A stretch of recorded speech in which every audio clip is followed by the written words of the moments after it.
महालक्ष्मी अष्टकम् इन्द्रकृतं।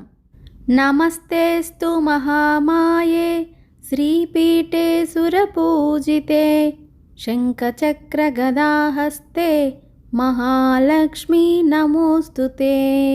महालक्ष्मी नमोऽस्तुते। नमस्ते गरुडारूढे कोलासुरभयङ्करी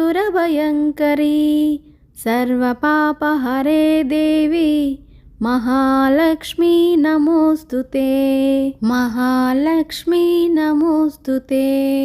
सर्वज्ञे सर्ववरदे सर्वदुष्टभयङ्करी सर्वदुःखहरे देवी महालक्ष्मी नमोऽस्तुते।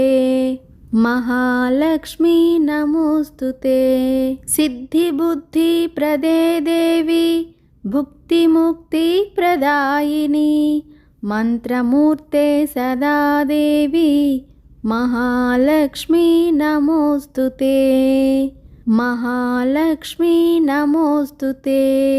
आद्यन्तरहिते देवी आदिशक्ति महेश्वरी योगज्ञे योगसम्भूते महालक्ष्मी नमोऽस्तुते। महालक्ष्मी नमोऽस्तुते। स्थूलसूक्ष्मे महारौद्रे महाशक्ति महोदरे महापापहरे देवी महालक्ष्मी नमोऽस्तुते। महालक्ष्मी नमोऽस्तुते। पद्मासनस्थिते देवी परब्रह्मस्वरूपिणी परमेशी जगन्मातः महालक्ष्मी नमोऽस्तुते। महालक्ष्मी नमोऽस्तुते। श्वेताम्बरधरे देवी नानालङ्कारभूषिते जगस्थिते जगन्मातः महालक्ष्मी नमोऽस्तुते। महालक्ष्मी नमोऽस्तुते।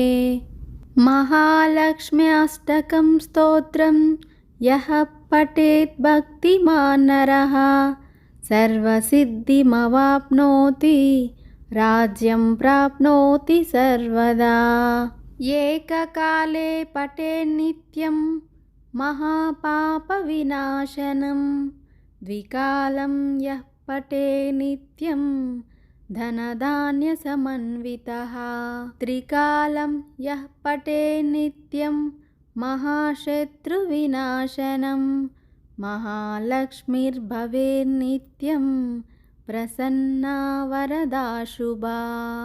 ॐ लक्ष्मीं क्षीरसमुद्रराजतनयां श्रीरङ्गदामेश्वरीं दासीभूतसमस्तदेववनितां लोकैकदीपाङ्कुरां श्रीमन्मन्दकटाक्षलब्धविभवा ब्रह्मेन्द्रगङ्गाधरां त्वां त्रैलोक्यकुटुम्बिनीं सरसिजां वन्दे मुकुन्दप्रियम्। ॐ सिद्धलक्ष्मीर्महालक्ष्मी जयलक्ष्मी सरस्वती श्रीलक्ष्मी वरलक्ष्मी च प्रसन्न मम सर्वदा। सौभाग्यं सततं देहि धनधान्यं च मे सदा आरोग्यं शोकशमनं कुरु मे माधवप्रिये अभीष्टफलसिद्धिं च सदा देहि हरिप्रिये। सौभाग्यं सततं देहि धनधान्यं च मे सदा आरोग्यं शोकशमनं कुरु मे माधवप्रिये अभीष्टफलसिद्धिं च सदा देहि हरिप्रिये। जय श्रीमात्रे नमः। जय श्रीमात्रे नमः।